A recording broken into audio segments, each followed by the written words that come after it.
Buenos días, hermanos. Hace la penúltima canción, se llama Clamor de Guerra, y dice que despertemos a los valientes y que va nuestra espada por el Señor. Dice en Efesios 6, versículo 17, tomen el yelmo de la salvación y la espada del Espíritu, que es la palabra de Dios. Entonces, la espada es el Espíritu Santo que obra en conjunto con la palabra de Dios. Y después cantamos, la Biblia dice, la Biblia es la palabra de Dios. Entonces, hoy al terminar este sermón, voy a pedirles a todos aquellos que son valientes y que están listos para ser despertados, para poder realmente hacer clamor de guerra por sus familias, pues bueno, va a haber esta oportunidad. Entonces, estén atentos todos los valientes, porque Dios mediante, por su Espíritu Santo, hoy les llama a despertarse y a pelear por sus familias. La Biblia dice al final que Cristo volverá. La semana pasada recordamos que Jesucristo vuelve por su iglesia y llegará un día de gran celebración, semejante al día en que dos enamorados se casan.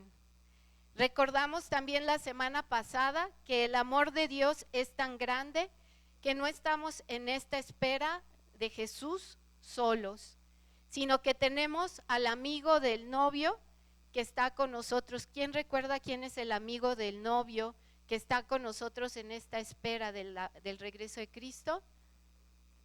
El Espíritu Santo es el amigo del novio y nos está preparando para presentarnos perfeccionados el día que nos encontremos cara a cara con Jesús. El regreso de Jesús por su iglesia nos ancla la esperanza, porque nos hace saber que lo que vivimos en este presente es solamente algo temporal, pero llegará lo eterno, en donde se completará toda justicia y nosotros seremos transformados completamente. Entonces, hoy, hermanos, continuamos esta serie de las anclas de nuestra fe. Hoy es nuestro penúltimo tema. Y hoy estaremos viendo anclados a la palabra de Dios, y el próximo domingo será nuestra última serie, que es anclados a la iglesia. Entonces, pues hoy veremos lo maravilloso que es que podamos estar anclados a la palabra de Dios. La palabra de Dios es vida y damos gracias a Dios porque Él nos mira con compasión y por medio de su palabra podemos tener vida. Creo que ya en varias ocasiones quienes me conocen saben que para mí algo que me emociona mucho es poder darme cuenta de la ventaja que tenemos aquí en nuestro país de poder tener libertad para tener una Biblia, para leerla en comunidad, para poder tenerla accesible a nuestros bolsillos. No sé si ustedes saben, pero todavía existen países en donde la Biblia está prohibida, en donde para poder tener una Biblia la gente se arriesga a ser arrestada y quizás a algo más para que alguien pueda tener una Biblia, y no se pueden reunir, lo tienen que hacer también en secreto. Y entonces pues nosotros tenemos la gran bendición aquí en México de que podemos tener esa libertad para leer nuestra Biblia. Hay países, como les mencionaba, Corea del Norte, Somalia, que está en África, e Irán son unos de estos, más o menos son 10 países actualmente que está totalmente prohibida la Biblia. También, pues gracias a Dios que tenemos la Biblia en nuestro idioma, en español. Hace muchos siglos no tenían la Biblia traducida a su idioma y solamente la gente pues muy intelectual que tenía la oportunidad de ir a universidades y estar estudiando la Biblia podían conocer el mensaje de la palabra de Dios. Hoy nosotros podemos ir a la tienda e incluso una Biblia ya nos cuesta 50 pesos, incluso nos la regalan para que nosotros podamos conocer el tesoro que allí tenemos. Entonces, damos gracias a Dios por eso, y yo les animo a que no dejemos pasar por alto esta oportunidad que tenemos, y por flojera dejemos arrumbada nuestra Biblia a un lado y no tengamos o no tomemos el tiempo para leerla y para conocerla. Tenemos también aquí en la iglesia cursos acerca de la palabra de Dios, tenemos principios básicos de la Biblia que se da los domingos a las 9:38 de la mañana, tenemos los cursos de Mateo, tenemos el libro de Hoy con Dios, así que tenemos estudio bíblico los martes, en Divisadero, y bueno, más que se pueden abrir, así que no tenemos como tal algún tipo de limitante para no conocer la palabra de Dios. Y la Biblia es un tesoro para la humanidad y su objetivo, su razón de ser es presentar el camino de salvación a través de Jesucristo. Si queremos tener la seguridad de cuál es el camino para llegar a Dios, es la Biblia quien nos va a decir cuál es ese camino. Muchas veces pensamos o escuchamos que no importa, ¿no?, la religión que tengamos o que tenga otra persona, mientras crea en Dios y no haga daño a nadie, eso es suficiente. ¿Cuántos de ustedes han escuchado esas palabras o que incluso, ¿verdad?, alguna vez nosotros también las dijimos? No importa lo que creamos, no importa qué religión tengamos, mientras creamos que existe Dios y no hagamos mal a nadie, eso es suficiente. Bueno, la Biblia nos dice que Jesucristo es el camino y nos enseña cómo llegar a ese camino de salvación, y solamente la Biblia, lo que dice allí, nos va a garantizar esa salvación. Solamente esta enseñanza nos va a permitir conocer verdaderamente quién es Dios y lo que espera de nosotros. Y para los que ya hemos abrazado la fe, para los que ya somos cristianos, también la Biblia nos dice en 2 de Timoteo 3:15, 16 y 17 que toda la escritura es inspirada por Dios y es útil para enseñar, para redarguir, para corregir, para instruir en justicia, a fin de que el hombre de Dios sea perfecto, enteramente preparado para toda buena obra. Entonces, como cristianos, la palabra de Dios es la que nos moldea, la que nos va haciendo en conjunto con la obra del Espíritu Santo, esos hombres y mujeres de Dios completos, perfectos, santificados para el Señor. Y como Iglesia del Pacto declaramos que la Biblia es nuestra única norma de fe, es decir, es la única manera en que vamos a conocer a Dios y es nuestra única norma de conducta y moral. Es en base exclusivamente a lo que dice este libro, la Biblia, en cómo vamos a vivir unos con otros. Bueno, el pasaje que vamos a estudiar el día de hoy está en Lucas 6, 46 al 49.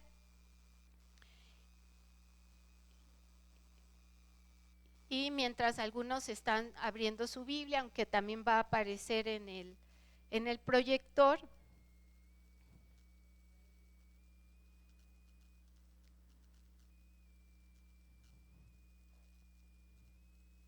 les voy a pedir que cierren sus ojos un momento y vamos a imaginar la escena que está presente en este texto. Jesús está al aire libre, en un llano, es un lugar muy amplio, abierto. El lugar está repleto de gente. Llegaban personas no solamente de lugares cercanos, sino incluso fuera de Israel. Toda la gente estaba procurando tocar a Jesús porque salía de él poder y sanaba a todos. Me imagino que mientras Jesús estaba sanando, intercalaba momentos en que tocaba a la gente y eran sanas, y momentos en donde pedía un momento y empezaba a enseñarles. Probablemente en esta escena, algunos de los que ya habían sido sanos, cuando Jesús empezaba a hablar, se retiraban porque ya habían sido sanos, ya habían tenido lo que necesitaban de Jesús.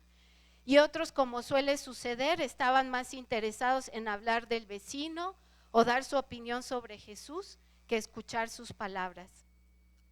Jesús entonces empieza a hablar en medio de esta multitud, en medio de algunos que sí lo están escuchando y otros que no, y específicamente se dirige a quienes saben que sí lo están escuchando. No creo que Jesús en medio de esta multitud, de estar al aire libre, tuviera un megáfono, así que su voz era sin amplificación, no tenía micrófono. Los más cercanos físicamente a él eran los únicos que podían escucharlo, y estos eran sus discípulos, pero también estaban allí los más cercanos, los que tenían un verdadero deseo de escucharle, los que tenían hambre de saber sus palabras, y se estaban abriendo camino entre la multitud para poder llegar lo suficientemente cerca de Jesús y poder escuchar su palabra. Estas personas, hombres y mujeres, estaban buscando más que una sanidad, que sabían que necesitaban más, tenían hambre de Dios. Y si bien quizás no podían todavía reconocer a Cristo como el Hijo de Dios, sí sabían que era un profeta de Dios y que tenía un mensaje que comunicarles. Sabía Jesús que estas personas, sus discípulos y los que se habían abierto paso, estaban atentos a sus palabras. Estaban en una situación de fuerte necesidad espiritual, material y emocional. Entonces Jesús les dice que son bendecidos, que el regalo es dado a aquellos que son pobres, que tienen hambre, que están sufriendo, y también a sus discípulos que serán perseguidos por su fe en Cristo. Pero que el distintivo no era que tuvieran necesidad, porque todos allí, toda esa multitud tenía necesidad, sino el distintivo de ellos es que no tenían, que reconocían que no tenían los medios para suplirla. Se encuentran en un estado de dependencia total de Cristo, de sus palabras en ese momento. ¿Ya pueden abrir sus ojos? Me pregunto, hermanos, ¿por qué al ser humano le es tan difícil aceptar que no podemos solos y que necesitamos de Dios en nuestra vida? ¿Será porque nos incomoda la manera en que Dios nos pide actuar y queremos siempre intentar salir por nuestros propios medios a nuestra manera?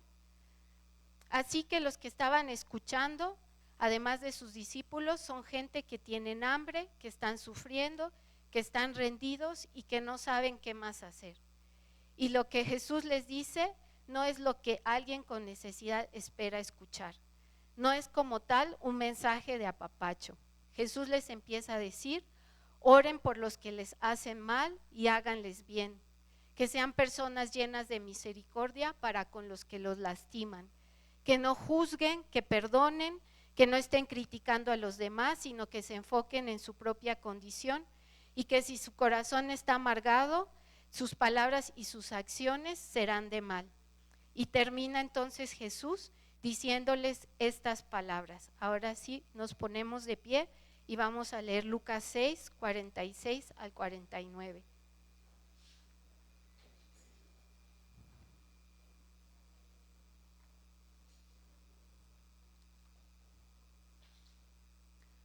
Dice la palabra del Señor: ¿por qué me llaman ustedes Señor, Señor, y no hacen lo que les digo? Voy a decirles a quién se parece el que viene a mí y me oye y hace lo que digo. Se parece a un hombre que para construir una casa cavó primero bien hondo y puso la base sobre la roca. Cuando creció el río, el agua dio con fuerza contra la casa, pero ni moverla pudo, porque estaba bien construida. Pero el que me oye y no hace lo que digo, se parece a un hombre que construyó su casa sobre la tierra y sin cimientos. Y cuando el río creció y dio con fuerza contra ella, se derrumbó y quedó completamente destruida. Vamos a orar. Querido Dios, gracias, mi Señor, por tu palabra. Gracias, Dios eterno, porque tú nos hablas a través de la Biblia, Señor, porque tenemos registradas las palabras de Jesús en la Biblia y podemos conocer, Señor, tu voluntad para nosotros. Gracias porque tu palabra es vida, Señor, y yo te ruego que hoy, Señor, podamos como iglesia poder reflejar que tú verdaderamente eres el Rey de nuestras vidas y que te amamos, Señor. Y que todos, Señor, a nuestro alrededor, empezando por nuestra familia más cercana, pueda darse cuenta, Señor, que verdaderamente tú eres el Señor de nuestras vidas. Te ruego, mi Señor, que tú nos capacites, Señor, para poder escuchar con atención tu palabra, que abras nuestro entendimiento y que a mí me permita, Señor, compartir con claridad, Señor, y con respaldo tuyo lo que tú hoy quieres comunicar a tu iglesia. En el nombre de Jesucristo oramos. Amén. Pueden tomar su lugar. Olvidé decirles que esta es la versión de Dios habla hoy, entonces si tenían la Reina Valera, cambiaba un poco las palabras. Entonces, bueno, podemos leer estas palabras de Jesús con una imagen de un Jesús severo, como enojado, como regañando a la gente. ¿Por qué me llaman Señor, Señor si no hacen lo que les dice? Pero yo pienso que más bien la intención de Jesús no era como tal una severidad, sino la intención de Jesús era corregir desvíos que si no los señalaba, costarían la vida a quienes lo estaban escuchando. Entonces el corazón de Jesús en este mensaje es un mensaje de amor, de compasión, de necesidad de corregir algo que un pensamiento desviado que era necesario poder señalar para que la gente pudiera tomar otra dirección y poder encontrar vida. ¿Por qué me llaman ustedes Señor, Señor y no hacen lo que les digo? El que la gente estuviera llamando a Jesús Señor, Señor, sabiendo que Jesús era un Galileo en esa época, pues era una persona que no se le consideraba como tal que pudiera ser algo importante, era más bien una persona de condición pues humilde, quizás pescador, sabemos que Jesús era carpintero, pero entonces el que la gente le estuviera llamando Señor, Señor, implicaba que sí, lo reconocían como alguien digno de respeto. Ya les mencionaba que posiblemente no todos lo identificaban ya como el Mesías, como el enviado de Dios, como el Hijo de Dios, pero sí sabían que era necesario escuchar sus palabras, sí sabían o sí se daban cuenta que Jesús era un profeta de Dios al menos y que entonces no podían hacer oídos sordos a su palabra. Dios conoce nuestros corazones y no hay manera de pretender delante de Él. En este versículo Jesús también nos está diciendo que aun cuando ellos lo estaban tratando y dirigiéndose a Él con respeto, no eran sus palabras lo que lo impresionaban o sus rituales de devoción, sino estaban acompañados de una sincera intención de obediencia. Jesús les estaba corrigiendo y ¿saben por qué? Porque en esa época había una fuerte convicción de que bastaba con ser hijos de Abraham y seguir una serie de rituales para estar bien con Dios, es decir, que era suficiente saberse que eran judíos de sangre y seguir la serie de rituales que ellos tenían y así estar bien con Dios. La gente iba con Juan el Bautista, que fue antes de Jesús, escuchaba a Juan el Bautista y daba el paso de bautizarse como Juan les estaba ordenando, pero Dios les revela a Juan que ellos realmente no están yendo a ese bautizo con un verdadero arrepentimiento, que su corazón verdaderamente no ha tenido un cambio. Y entonces Juan también los confronta y les dice de una manera muy dura: ¿quién les ha dicho que ustedes se van a librar del terrible castigo que se acerca?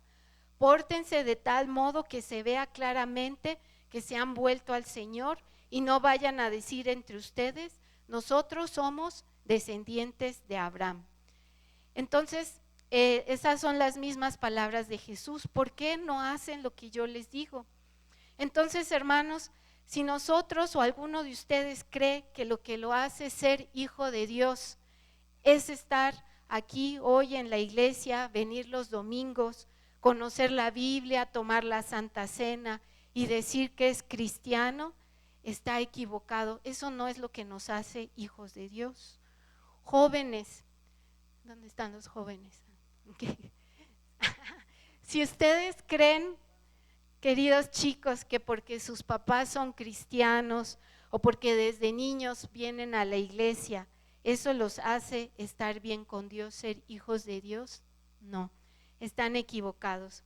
Cada uno de nosotros, independientemente de dónde nacimos, necesitamos tomar una decisión, y esa decisión es poner exclusivamente en Jesucristo nuestra esperanza para salvación y darle nuestra lealtad eterna. Eso es lo que nos hace ser hijos de Dios, tomar una decisión de creer en Él, de poner solamente nuestra confianza en Él para perdón de pecados y darle toda nuestra lealtad, seguir fielmente sus palabras. Eso es lo que nos hace hijos de Dios.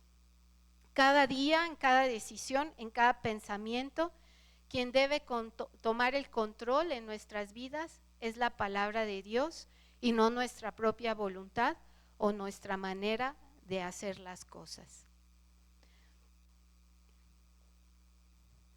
Quien ha creído que verdaderamente Jesús es el Hijo de Dios, va a creer y va a confiar en todas sus palabras y ponerlas por obra, ¿no? Muchas veces pensamos que ya creímos que Jesús es nuestro Salvador, que Jesús es el Hijo de Dios, pero si realmente lo creemos, entonces también vamos a creer que todas sus palabras son verdad y que es las que tienen la capacidad para guiarnos, las que tienen esa autoridad para saber cómo dirigir nuestras vidas. Entonces, confiar en la salvación de Cristo es confiar que Él tiene la autoridad, la facultad para dirigir nuestras vidas y entonces decidir caminar acorde a lo que Él nos pide. Dice unas palabras, ¿no? Que nuestros hechos hablan tan fuerte que no puedo escuchar tus palabras. Entonces, muchas veces nosotros nos decimos hijos de Dios, pero nuestra conducta no lo refleja. La conducta de amor hacia quienes no nos aceptan no es de perdón, no es de orar por ellos, y esa es una evidencia de que realmente no estamos caminando conforme a la voluntad de Dios.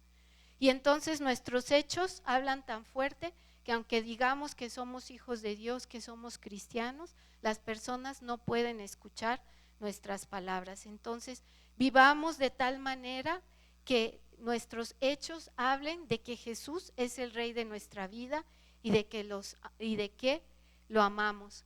Que cuando la gente piense de nosotros, diga, allí va un hombre y una mujer íntegra que vive conforme a sus convicciones.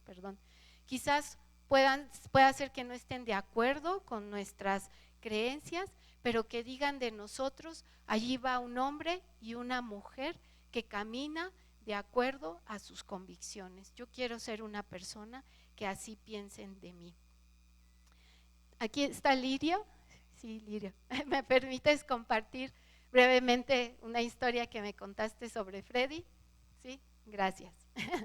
Freddy es el hijo de Lirio y Freddy, pues, por negligencia en su nacimiento, tuvo algunas complicaciones en su cerebro y entonces hay algunas capacidades, facultades mentales que no pudo desarrollar completamente al 100%. Entonces nos contaba Lirio que incluso por mucho tiempo no podía hablar, ¿verdad, Lirio? Gracias a Dios él ya está hablando y se está preparando para poder tener un empleo y está haciendo un gran esfuerzo junto con su mamá en estos avances. Y entonces Freddy, con su capacidad de lenguaje, de comunicación limitada, fue con su abuela es cristiana, y le dijo, abuela, ¿tú no lees la Biblia? Y su abuela le dijo, ¿por qué? ¿Por qué me dices, Freddy, que yo no leo la Biblia? Le dice, porque tú te enojas, porque tú estás siempre enojada. Entonces, eso es lo que refleja que nuestros hechos hablen tan fuerte que no puedan escuchar nuestras palabras y que por lo tanto cuando llamamos a Jesús Señor, Señor y no hagamos lo que Él dice, pues nos encontremos en una situación de no estar viviendo conforme a nuestras convicciones.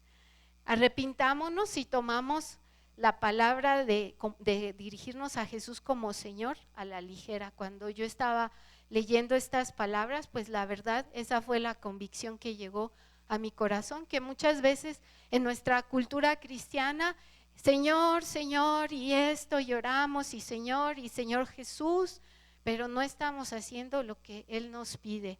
Y entonces hemos tomado esta palabra de decirle a Jesús Señor en vano, la hemos tomado a la ligera y es necesario que nos arrepintamos. Versículo 47. Voy a decirles a quién se parece, dice Jesús, el que viene a mí y me oye y hace lo que le digo. ¿Recuerdan que les mencioné cuando les estaba llevando a imaginar la escena que la gente que se estaba acercando a Jesús era probablemente gente que tenía mucha necesidad? Que Jesús se dirige a ellos como gente que tiene hambre, que tiene pobreza, que está sufriendo. Yo me preguntaba, ¿quién podría construir una casa al ras del suelo sin poner cimientos? En el pasaje de Mateo, que es paralelo a Mateo usa los calificativos de una persona imprudente, necia, quien hace esto, pero Lucas omite estas palabras. Y yo me ponía a pensar, bueno, en la vida real, ¿quién va a hacer una casa que no le ponga cimientos? Bueno, pues probablemente sería alguien como yo, porque yo no sé nada de construcción. Sería una persona que no sabe, pero más allá de una persona que no sabe, sería una persona que no tiene a quién acudir para decirle cómo hacerlo. Porque si yo no sé hacer una casa, pues tengo aquí a Eloy, que sé que es ingeniero, o al hijo de Male y Sergio, que es mi amigo Sergio y que también es ingeniero civil, o voy con Eric, o voy con Fernando. Tendría muchas personas aquí que me podrían orientar en cómo construir una casa y cómo hacer unos cimientos. Pero entonces una persona que construye al ras su casa es porque probablemente no tiene a quién acudir, que probablemente Jesús estaba visualizando a alguien como una viuda, a alguien con lepra que era excluido de la comunidad, a alguien que era considerado impuro, a alguien que quizás por su pobreza tenía alguna situación espiritual o mental, que estaba sucio, como el hombre gadareno que estaba con grilletes y que la gente pues no se podía acercar a él. Entonces yo me imagino que este era el tipo de personas a las que Jesús se estaba imaginando cuando menciona que construyeron sin cimientos. Una persona que vive al día, que no tiene los recursos y el tiempo para poder cavar hondo y llegar hasta lo profundo de la tierra y levantar una casa, porque si no levanta una casa, vive a la inclemencia del tiempo porque no tiene otro lugar donde ir. ¿Sí me explico en lo que quiero, en la imagen que quiero dar?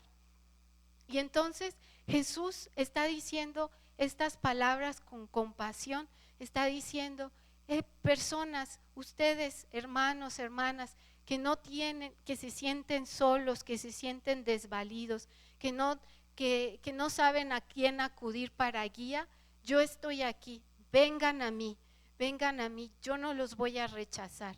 Y escuchen mis palabras, yo quiero hablarles, yo quiero darles guía y sigan mis instrucciones.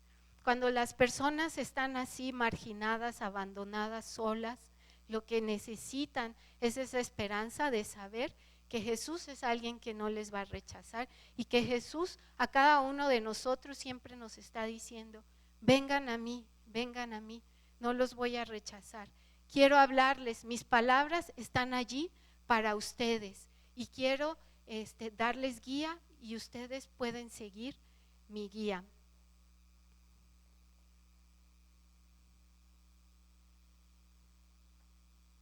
Así que nosotros hoy aquí podemos decir, es que no tuve un ejemplo bueno de matrimonio en mis padres y ahorita pues estoy haciendo lo que puedo para construir mi propia familia. O no sé cómo criar a mi hijo, cometí un error y estoy sola con el bebé. Los jóvenes pueden estar pensando, tengo miedo del futuro, no sé qué hacer con mi vida, tengo miedo de equivocarme. O podemos decir, estoy tan confundido, tan confundida, que no encuentro a alguien que me pueda entender y saber guiar. Hoy nos podemos sentir solos, a la deriva, sin guía, sin saber cómo construir una vida, una familia, y entonces las palabras de Jesús son, vengan a mí. No lo pospongan, queridos hermanos, al salir de aquí, pónganse de rodillas tan pronto lleguen a su casa, si ustedes se sienten así, desorientados, a la deriva, y vayan a Jesús y díganle que se quieren dejar guiar por Él, que le ceden el control de su vida y que quieren que sea el Espíritu Santo quien tome control y que deciden dar lugar a todo lo que Él les enseñe para vivir conforme a su palabra. Esto significa también que muchas veces vamos a necesitar buscar ayuda para aprender lo que dice Dios en su palabra. No estamos solos, implica que también estamos aquí en una comunidad en donde podemos ayudarnos y levantarnos mutuamente con la palabra de Dios. Entonces podemos ir a Él directamente, arrodillarnos y decirle, Señor, te necesito, Jesús, te necesito, te cedo el control, Espíritu Santo, guíame. Tú me has mostrado hoy que tú quieres guiarme, que tú me hablas, que tú me dices que venga a ti y que tú me vas a enseñar a construir. Yo tomo esa palabra. Y también significa que podemos apoyarnos mutuamente con nuestros hermanos mayores en la fe y pedir ayuda para entender el consejo de Dios que viene en su palabra. Entonces, también, hermanos, podemos caminar sin temor cuando escuchar y hacer la palabra de Jesús es lo primero de nuestras vidas y en nuestro hogar. Vamos a leer el versículo 48 y 49. Entonces, el hombre que viene a Jesús, escucha sus palabras y las pone por obra, se parece a un hombre que para construir su casa cavó primero bien hondo y puso la base sobre la roca. Cuando creció el río, el agua dio con fuerza contra la casa, pero ni moverla pudo, porque estaba bien construida. Pero el que me oye y no hace lo que digo, se parece a un hombre que construyó su casa sobre la tierra y sin cimientos, y cuando el río creció y dio con fuerza contra ella, se derrumbó y quedó completamente destruida. Entonces, ¿cuál es la diferencia del hombre que cava con cimientos al hombre que no cava con cimientos? ¿Qué es la diferencia? ¿Quién es quien sí cava con cimientos?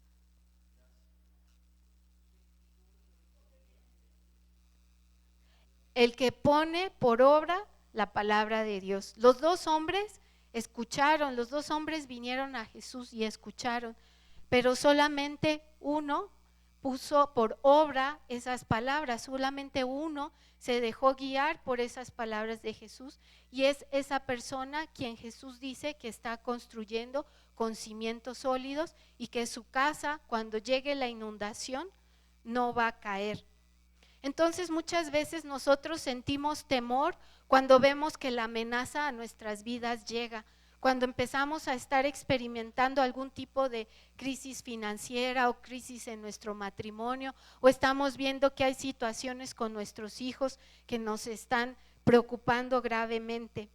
Esta promesa, queridos hermanos, es, bueno, para mí es la más hermosa que podríamos conocer y escuchar, porque Jesús nos está diciendo, si ustedes ponen por obra mis palabras, entonces cuando lleguen esos momentos de crisis, mi gracia, mi poder va a estar allí con ustedes para fortalecerlos, va a estar allí mi sabiduría para que ustedes sepan cómo atravesar esa situación difícil para ustedes, va a estar allí mi consuelo, va a estar allí mi paz, toda mi respaldo va a estar con ustedes para que puedan permanecer de pie y firmes en medio de esa dificultad, de esa prueba que ustedes están viviendo. Pero para que nosotros podamos experimentar esta gracia de Dios y podamos vivir sin temor, porque esta es la palabra del Señor. Dios nos dice que como hijos de Dios podemos vivir sin temor, debemos vivir sin temor, porque estamos poniendo por obra su palabra. Y entonces cuando esta palabra la estamos ejerciendo día con día en los detalles pequeños, no tenemos que esperar a que vengan las tormentas para poder empezar a construir. Mario en su predicación acerca del Espíritu Santo decía que nuestra fe se fortalece mucho más en momentos de tranquilidad y paz que en momentos de crisis. ¿Y saben por qué? Y es cierto, porque es en esos momentos de paz y de tranquilidad en donde podemos estar enfocados en los detalles pequeños de poner por obra la palabra de Dios y aprender a crecer en dependencia de Él, en donde podemos estar leyendo su palabra, conociéndola y esforzándonos por ponerla por obra, de tal manera que cuando lleguen los momentos de tribulación, de prueba, de tormenta, donde empezamos a sentir que la tormenta nos agita, entonces la promesa de Dios se pueda cumplir y nosotros entonces seamos mantenidos firmes y fortalecidos en aquello que estamos viviendo. No va a haber problema financiero que destruya nuestra esperanza en el cuidado de Dios y su provisión para nosotros. No va a haber calumnia alguna contra nosotros que nos debilite y amargue. No habrá enfermedad alguna que nos haga perder nuestra confianza en Dios.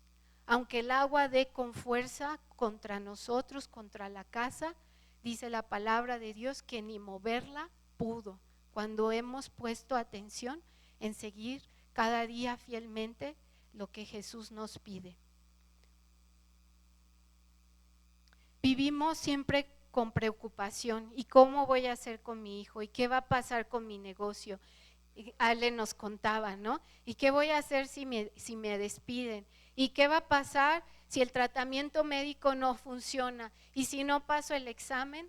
Hermanos, no tenemos control sobre el futuro o sobre las decisiones de otras personas, pero la promesa es que Dios nos va a sostener. No vamos a ser derrotados por esas situaciones adversas, no vamos a ser avergonzados y sin duda el Señor tendrá reservado para nosotros una bendición mayor. Pero esto solo se cumplirá si en las pequeñas decisiones de nuestra vida cada día, aún las que parecen más insignificantes, anteponemos la voluntad de Dios por encima de la nuestra. Entonces, hermanos, nuestro inicio en la fe pudo haber venido de un milagro de Dios en nuestra vida. Quizás fuimos sanados milagrosamente o recibimos un trabajo que no esperábamos, nuestro matrimonio fue restaurado. Pero hoy Jesús nos invita a que nuestra fe no se base solamente en lo que recibimos en el pasado, sino que ésta sea hecha cada vez más firme, conociendo y poniendo por obra su palabra. También, hermanos, haber nacido en un hogar cristiano o venir a las reuniones los domingos no nos hacen hijos de Dios. Ser hijo de Dios es un regalo que recibimos cuando confiamos nuestra vida totalmente a Jesús y aceptamos que Él dirija nuestras vidas. Si dices que Jesús es tu Señor, pero no estás viviendo conforme a sus instrucciones, ¿qué decisión necesitas tomar hoy? Hermano, hermana, no estás solo, no estás sin guía en tu vida, en tu futuro, en tu matrimonio, en tu relación de familia, en tu negocio. Jesús quiere guiarte y Él promete sostenerte en las pruebas. El resultado, ya sea de ruina o de victoria en medio de las crisis en nuestra vida, va a depender de cómo construimos durante tiempos de tranquilidad. En el momento de la inundación, en el momento de la crisis, ya será demasiado tarde para construir con cimientos sólidos. Así que seamos sabios y aprovechemos bien el tiempo. Reconstruir, hermanos, es posible. Jesús nos invita hoy a dejar nuestra casa frágil para construir otra fuerte y permanente. Nos invita a reorientar nuestras vidas, a volver a construir, pero esta vez con cimientos. En la construcción de esta nueva casa no estamos solos, aun si no tuvimos buenos ejemplos de vida, si tuvimos que emprender muy jóvenes nuestro propio rumbo, aun si hoy mismo somos aún muy inexpertos y estamos intentando construir un futuro, aun si nos equivocamos en cómo construimos nuestra vida y hoy estamos ya conscientes de eso, hoy tenemos la oportunidad de volver a construir. Puede ser incluso que confiamos en terceros, que pusimos nuestra esperanza y fundamento de nuestra vida en una creencia religiosa diferente a lo que nos enseña la Biblia o en los consejos de un amigo. Pero hoy tenemos la oportunidad de elegir que quién sea nuestro constructor de esta casa, que el constructor de esta casa sea la palabra de Jesús. Y es necesario comenzar, ya sabemos, por los fundamentos. Y este fundamento va a comenzar cuando hacemos de conocer la palabra de Dios y el permitir que todas nuestras decisiones estén guiadas por su palabra, nuestra prioridad. Entonces, hermanos, recuerdan que cantamos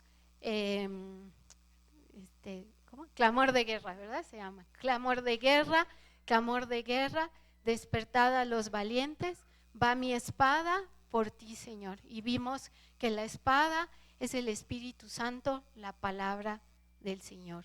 Entonces, yo voy a llamar, primero les voy a explicar, mejor primero los voy a llamar. Voy a llamar a todos los que son papás, varones, aquí al frente, por favor.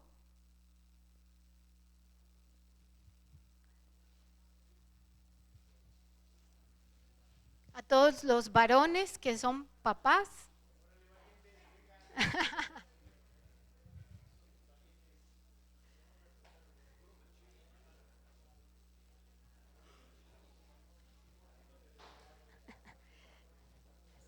Y por favor, si pueden mirarme, les voy a dirigir unas palabras. También voy a llamar a las mujeres que están solas en sus familias y que ellas representan esta cabeza de hogar. Si hay mujeres también aquí, yo sé que sí las hay, que están solas y son cabezas de hogar, por favor también pasen aquí al frente. Son bastantes. Sí, ya se vino toda la iglesia. Muy bien.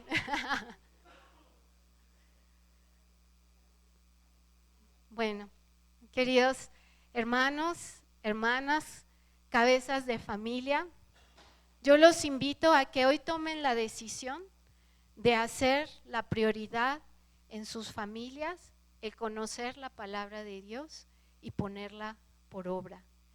Ustedes como cabezas de hogar, sobre todo los que son varones y también, claro, que las mujeres, son el ejemplo de sus hijos.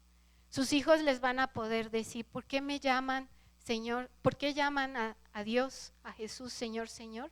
Y no hacen lo que Él les dice. Entonces, esta encomienda es principalmente o primordialmente para ustedes.